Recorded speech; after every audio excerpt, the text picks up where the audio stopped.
Welcome back. It is the first day of school for some kids in our area. Yeah, and with many parents already back at work, the school buzz could mean your pet is home alone, maybe for the first time since the pandemic began. Veterinarian Dr. Mike Hutchinson with Animal General of Cranberry joins us now. And Dr. Mike, what do we do? It's not like we can take our pets to school or work with us. I have tried to bring my dogs here before. Me too. It's not always allowed. Yeah. I know. So, we all know that mental stimulation, exercise is so vitally important to our pets' well-being. So what do we do when they have never been away from us? We have to prepare them for this, or we have to recondition them, because they're used to us being around. So we have to have the first 15 minutes is critical after we leave. So we have to contain them. I usually recommend a crate, and hopefully most of these pets are crate trained.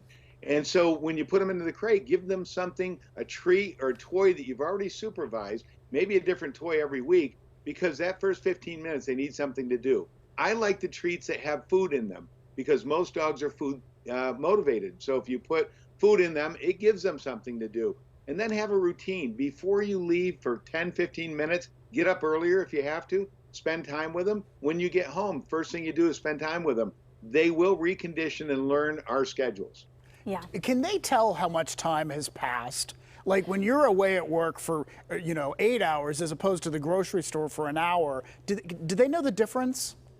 I don't know that they know that difference, but they do get used to routine schedules. When it's time to eat. They know when it's time to eat. It's like a biologic clock. It's unbelievable, except when we change the clock each year or twice a year, then that messes them up for a little bit. But they're very, very good at that biologic clock. But they will learn routines very, very well. I tell people 98% of these dogs don't need drugs or anything to stop that separation anxiety. We can recondition them, leave some music on, some soothing music in another room, do those kinds of things, and let them know everything's okay. And remember, lots and lots of exercise. And I always say before the drugs, one of my favorite tips is get another pet. Companionship is one of the best treatments for separation anxiety that there is. That's such good advice. It makes sense, yeah. Before we let you go, we wanted to talk to you about something else that's happening right now through the end of the month about rabies in raccoons. Yeah, so from the 29th of July to the 31st, this has been going on since 1990. They dropped from low-flying planes and helicopters oral rabies bait for the wildlife, raccoons primarily. And sometimes they end up in our yards, or our dogs or cats end up with them. And so people should know about them. They're incredibly safe. There's only been 2 adverse events in people since the beginning of them dropping them, and both those people had pre-existing conditions.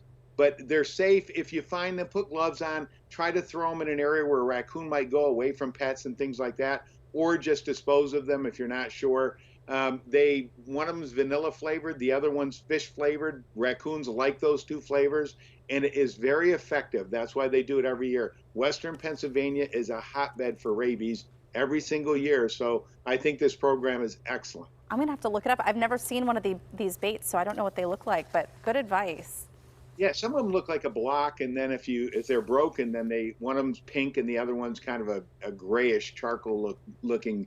But when you see them, it's upsetting because you don't know if your dog's chewing on it. Don't try to take it out.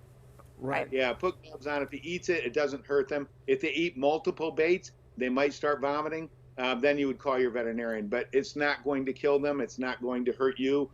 Just be smart about it and dispose of them, or throw them in an area where you might see a raccoon. Dr. Mike, thank you as always. You're welcome. All right, Dr. Mike Hutchinson of Animal General in Cranberry and regular PTL contributor. You can look for him also on KDKA Radio and on his podcast as well.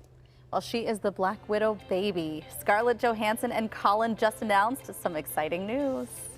And did you know a baby spider is called a spiderling? I bet Dr. Mike knew that. He probably did. He knows everything. Well, we'll tell you why spiders are part of this week's Pop Talk Live. That's coming up next. Don't go anywhere.